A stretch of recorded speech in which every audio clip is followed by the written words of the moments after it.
Hello mga guys, so for today's video day guys, so wala na po ni sa plano no, so nagani na po mi og sapa.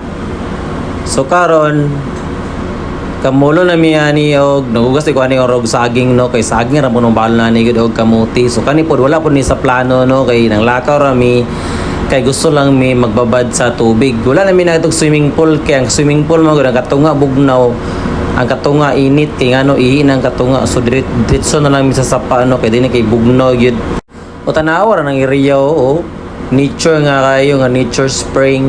So mo nakakatak-an og saging ang ilalo man nakamuti.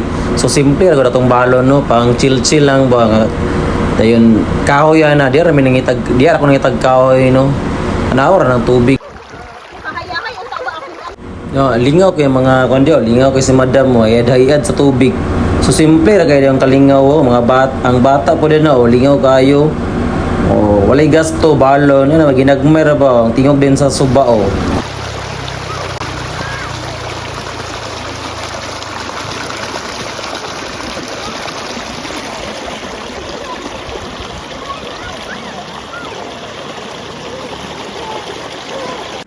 Unya karon kay naka-prepare naman ta sa atong giluto, so din ni daigda sa tani pabugnaw ba hapa-hapa din ginagmay sa tubig nga bugnaw kayo.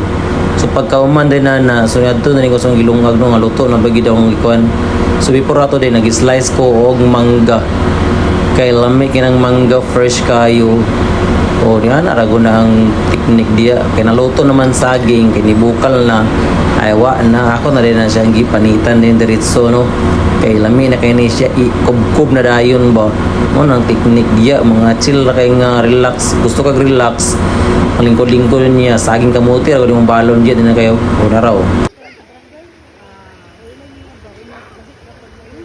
So more rin na mga guys no, salamat sa inyong pagtanaw nga video ani no. So wala ang ginyo gi-scroll. So more na, please share and subscribe. Salamat.